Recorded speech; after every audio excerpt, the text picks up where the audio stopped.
സ്വർഗീയനാദം ശ്രവിക്കുന്ന എല്ലാ മാന്യ സ്നേഹിതർക്കും പ്രഭാതവന്ദനങ്ങൾ അറിയിക്കുന്നു. ഒരു ദിവസം കൂടെ കാണുവാൻ ദൈവം നമ്മുടെ ആയുസ്സിനെ ദീർഘമാക്കി തന്നതിനായി ദൈവത്തിന് നന്ദി പറയാം. എല്ലാവർക്കും ഇന്നത്തെ ദിവസം അനുഗ്രഹമാകട്ടെ എന്ന് ആശംസിക്കുകയും പ്രാർത്ഥിക്കുകയും ചെയ്യാം. നമുക്കേറെ സുപരിചിതമായ ഒരു ഉപകരണമാണ് സ്കാനർ. അത് മനുഷ്യ ശരീരത്തിലെ വിവിധ ഭാഗങ്ങൾ സ്കാൻ ചെയ്യുന്നതിന്, പ്രത്യേകിച്ച് രോഗനിർണയത്തോടുള്ള ബന്ധത്തിലും അതുപോലെ തന്നെ മറ്റ് വിവിധങ്ങളായ ആവശ്യങ്ങൾക്ക് വേണ്ടിയും സ്കാനറുകൾ ഉപയോഗിക്കാറുണ്ട്. രോഗനിർണയത്തിന് വേണ്ടി ഉപയോഗിച്ചിരുന്ന പഴയ സങ്കേതം എന്ന് പറയുന്നത് എക്സ്റേ ആയിരുന്നു. ആ എക്സ്റേ ഉപയോഗിച്ച് അസ്ഥികളുടെ ഒടിവ്, അതുപോലെ ലങ്സിലെ നീർക്കെട്ട്, ഇങ്ങനെയുള്ളതായ കാര്യങ്ങളൊക്കെ സ്കാൻ ചെയ്ത് അറിയുന്നതിന് സാധിക്കുമായിരുന്നു. പിന്നീട് അൾട്രാസൗണ്ട് സ്കാനറുകൾ വന്നപ്പോൾ എക്സ്റേയേക്കാൾ അല്പം കൂടെ ഫലപ്രദമായ രീതി അതാണെന്ന് മനസ്സിലായി. അങ്ങനെ അൾട്രാസൗണ്ട് സ്കാനറുകളിലേക്ക് തിരിഞ്ഞു.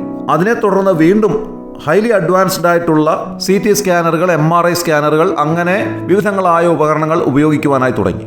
അതേപോലെ തന്നെ നാം എയർപോർട്ടുകളിൽ ചെല്ലുമ്പോൾ അവിടെ കാണാൻ സാധിക്കുന്ന സ്കാനറുകളുണ്ട്. ബാഗുകളുടെ ഉൾഭാഗത്തിരിക്കുന്ന സാധനങ്ങൾ എന്തൊക്കെയാണെന്ന് പരിശോധിക്കുന്നതിന് വേണ്ടിയുള്ള വളരെ അഡ്വാൻസ്ഡ് ആയിട്ടുള്ള സ്കാനറുകളാണ് എയർപോർട്ടുകളിൽ ഉപയോഗിക്കുന്നത്.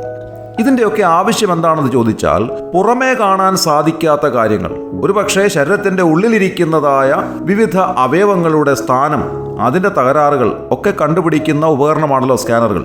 അതേപോലെ എയർപോർട്ടിലാണെങ്കിൽ ബാഗുകളുടെ ഉള്ളിൽ വെച്ചിരിക്കുന്നതായ സാധനങ്ങൾ കണ്ടെത്തുന്നതിനുള്ള ഉപകരണമാണ് സ്കാനറുകൾ. ഭ്രൂണാവസ്ഥയിലിരിക്കുന്ന ഒരു കുഞ്ഞിൻ്റെ ഹൃദയമിടിപ്പ് വരെ വളരെ കൃത്യമായി കണ്ടെത്തുവാൻ, അതിൻ്റെ ബ്രെയിനിൻ്റെ വളർച്ച, മറ്റ് ശരീരഭാഗങ്ങളുടെ ഒക്കെ വളർച്ച, ഏതെങ്കിലും നിലയിൽ അതിന് തകരാറുകൾ സംഭവിച്ചിട്ടുണ്ടോ, ഈ കാര്യങ്ങളൊക്കെ കണ്ടുപിടിക്കുവാനും ഈ സ്കാനറുകൾ ഉപയോഗിക്കുന്നു എന്നുള്ളത് വളരെയധികം അത്ഭുതാവഹമായ ഒരു കാര്യമാണ്.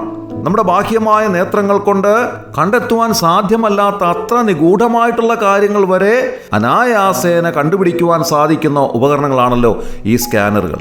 ദൈവവചനത്തിലെ ഒരു വാക്യം നമുക്ക് ഇതോടുള്ള ബന്ധത്തിൽ ചിന്തിക്കുവാൻ സാധിക്കും.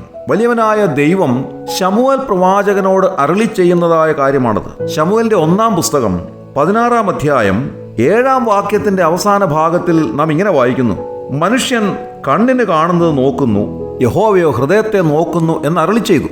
ഇവിടെ വലിയവനായ ദൈവം പറയുകയാണ്, മനുഷ്യൻ കണ്ണിന് കാണുന്നതാണ് നോക്കുന്നത്. ശരിയല്ലേ പ്രിയമുള്ളവരെ? നാം എപ്പോഴും നമ്മുടെ കണ്ണിനെയാണ് വിശ്വസിക്കുന്നത്. ബാഹ്യമായി കാണുന്ന കാര്യങ്ങൾ യഥാർത്ഥമാണ് എന്ന് നാം വിശ്വസിക്കുന്നു. അതിനപ്പുറത്തേക്ക് കാണുവാൻ നമുക്ക് കഴിവില്ല എന്നുള്ളതാണ് യാഥാർത്ഥ്യം. നാം കാണുന്നതൊന്നുമല്ല യഥാർത്ഥമായിട്ടുള്ള കാര്യങ്ങൾ. യാഥാർത്ഥ്യം നാം കാണുന്നതിനും അപ്പുറമാണ് എന്നുള്ളത് പലപ്പോഴും വളരെ വൈകിയാണ് നാം മനസ്സിലാക്കുന്നത്.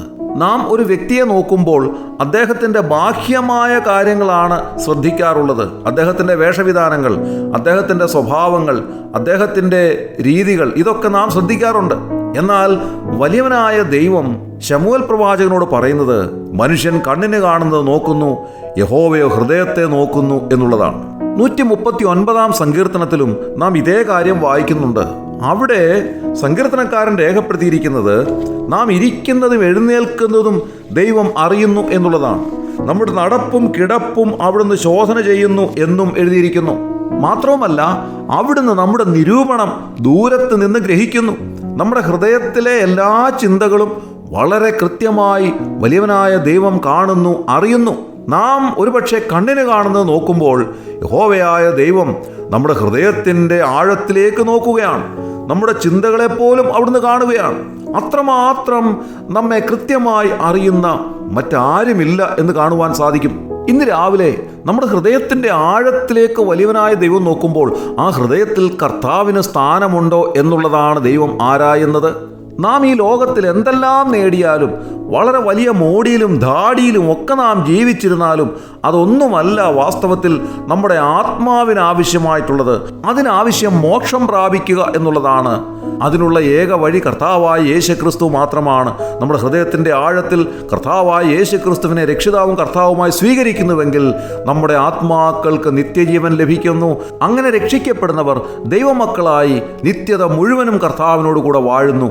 അല്ലാത്തവർ പിശാചവന്റെ ദൂതന്മാർക്കും ദൈവം ഒരുക്കിയിരിക്കുന്ന നിത്യമായ നരകാഗ്നിയിലേക്ക് തള്ളപ്പെടുന്നു. ഈ സ്വർഗീയനാഥം കർത്താവായ യേശുക്രിസ്തുവിനെ താങ്കളുടെ ഹൃദയത്തിൽ സ്വീകരിക്കുവാൻ ഇടയാക്കട്ടെ എന്ന് ആശംസിക്കുന്നു. ദൈവം താങ്കളെ അനുഗ്രഹിക്കട്ടെ. ദൈവനാമം മഹത്വപ്പെടുമാറാകട്ടെ. ആമേൻ. ജീവന്റെ പുതുക്കത്തിലും സന്തോഷത്തിലും അനുദിനം വർദ്ധിച്ചു വരുവാൻ നിത്യവും ശ്രവിക്കൂ സ്വർഗീയ നാദം, ദ ഹെവൻലി വോയിസ്.